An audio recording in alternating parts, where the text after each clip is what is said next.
سعودی عرب سے محمد امجد صاحب نے پوچھا ہے، وہ یہ کہتے ہیں کہ چاروں اماموں میں سے کسی ایک کی تقلید کرنا یہ ضروری ہے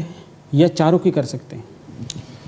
جی، یہ بہت اہم سوال ہے، اور اس بارے میں وہ خاص طور سے سعودیہ جیسے ملکوں میں کافی لوگ تشویش میں مبتلا ہوتے ہیں، چونکہ وہاں تقلید کے سلسلے میں افراط و تفریط پائی جاتی ہے۔ بات یہ ہے کہ اصل اتباع تو قرآن و سنت کی ہے۔ اللہ تعالیٰ نے جو احکام دیے، رسول اکرم صلی اللہ علیہ وسلم نے ان کی جو تشریح کی، جو تفصیلات ہمیں بتائیں، ہم ان کے مکلف ہیں۔ لیکن کبھی ایسا ہوتا ہے کہ وہ ارشادات بظاہر آپس میں متعارض نظر آ رہے ہوتے ہیں،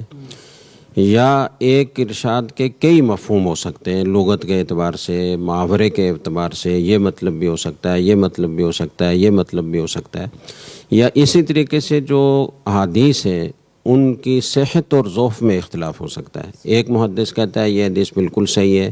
اور ایک محدث کہتا ہے نہیں یہ ضعیف ہے، اس میں فلاں راوی ہے جس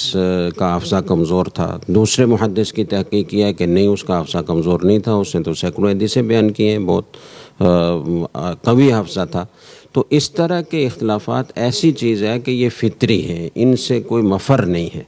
تو اب اس طرح جب دلائل میں تعارض آ جائے یا کسی حدیث کی صحت اور ضعف میں فرق آ جائے، تو اب اس کا فیصلہ کون کرے؟ تو اس کا فیصلہ کرنے کے لیے یا کسی ایک حدیث کا، ایک آیت کا مفہوم وہ یہ بھی ہو سکتا ہے، یہ بھی ہو سکتا ہے، یہ بھی ہو سکتا ہے، اس میں احتمالات ہیں۔ تو ایسی صورت میں اس میں راجح احتمال کون سا ہے، یا اس موقع پر اس کا کیا معنی ہے، کیا مطلب ہے، کیا مفہوم ہے؟ تو اس کی ایک صورت تو یہ ہے کہ میں آج 1400 سال کے بعد اس کا مفہوم متعین کروں اور یہ کہوں کہ جی اس آیت کا یہ مفہوم ہے یا اس حدیث کا یہ مفہوم ہے۔ اور ایک یہ ہے کہ وہ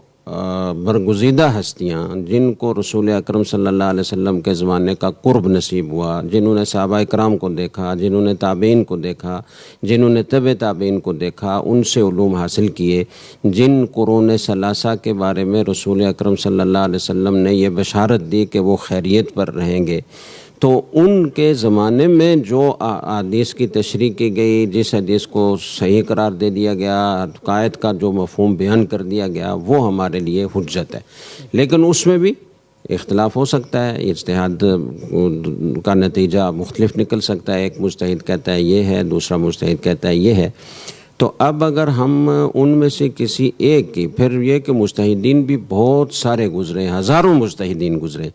لیکن ان کے مذاہب مدون نہیں ہو سکے، ان کی سارے اجتہادات کو باقاعدہ نظم و ضبط کے ساتھ جمع نہیں کیا جا سکا، اور ان کی آ کے باقاعدہ تقلید کسی بڑی جمعیت نے کی ہو اور بہت ساری تعداد ان کے مقلدین کی ہو، ایسا نہیں ہو سکا۔ اللہ تعالیٰ نے ان چار ائمہ کو یہ قبولیت بخشی کہ ان کے مقلدین کثرت سے ہوئے، اور ایک بڑی تعداد نے، کسی نے امام ابو حنیفہ کی تقلید کی، کسی نے امام مالک کی تقلید کی، کسی نے امام شافعی کی تقلید کی، کسی نے امام احمد کی تقلید کی رحمہم اللہ تعالی، اور سب سے زیادہ تقلید حضرت امام اعظم امام ابو حنیفہ رحمہ اللہ تعالی کی گئی۔ تو ہم یہ سمجھتے ہیں کہ یہ مجتہدین اپنے اپنے اجتہاد کی بنا پر سارے حق پر ہیں، اور اجتہادی مسائل میں یہ ہوتا ہے کہ کوئی مجتہد اگر جس میں اجتہاد کی شرائط پائی جاتی ہیں اور اس نے اجتہاد کر کے غور و فکر کر کے کوئی ایک مطلب کسی چیز کا متعین کیا ہے یا کوئی شرعی مسئلہ بیان کیا ہے،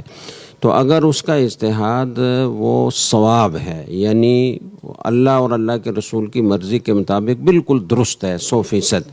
تو وہ مجتہد مصیب کہلاتا ہے اور اسے دوہرا اجر ملتا ہے۔ اور اگر کسی سے اجتہادی خطا ہو گئی، کوئی پہلو اس کا تشنہ رہ گیا، یا کسی بنا پر ان کے اجتہاد میں فرق آ گیا اور وہ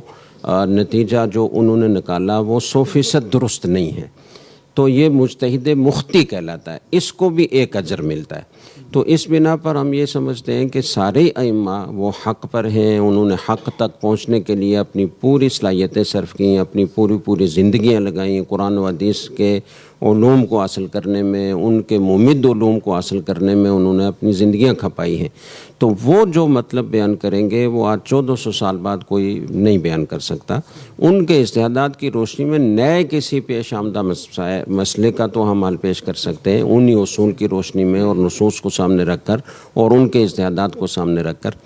تو یہ ہے کہ چاروں حق پر ہیں، لیکن ایک وقت میں کسی ایک کی تقلید ضروری ہے، چاروں کی بیک وقت تقلید نہیں کر سکتے، اس لیے کہ جب اجتہادات میں فرق ہے تو انسان کی طبیعت اللہ نے یہ بنائی ہے کہ وہ سہولت پسند ہے،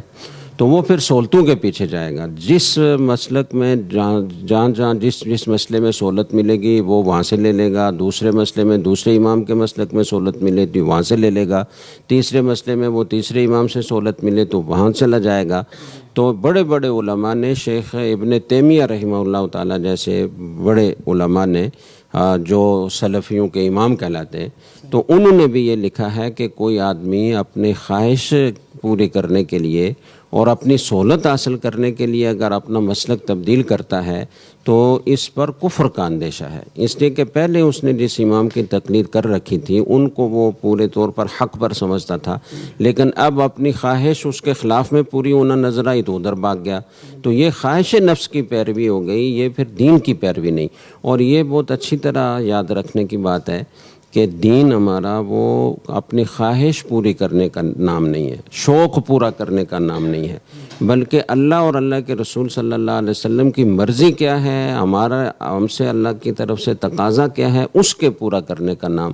دین ہے۔ تو اس لیے یہ گویا ایک انتظامی حکم ہے کہ کسی ایک ہی امام کی تقلید کی جائے ایک وقت میں، اگر کئی ائمہ کی تقلید کرنے کی اجازت دی جائے گی تو لوگ گمراہی کی طرف جائیں گے، خواہش نفس کی طرف جائیں گے، سہولتوں کے پیچھے پڑیں گے اور یہ نہیں دیکھیں گے کہ واقعتاً اللہ کی مرضی کیا ہے۔ دل میں شرع صدر اگر کسی دوسری طرف بھی ہے لیکن سہولت وہاں مل رہی ہے اور علماء نے اجازت دے دی کہ جی جہاں مرضی آ جاؤ، تو پھر وہ اس کی طرف جائے گا، تو یہ ایک نقصان ہوگا، اس لیے کہا جاتا ہے کہ ایک ہی امام کی تقلید کی جائے۔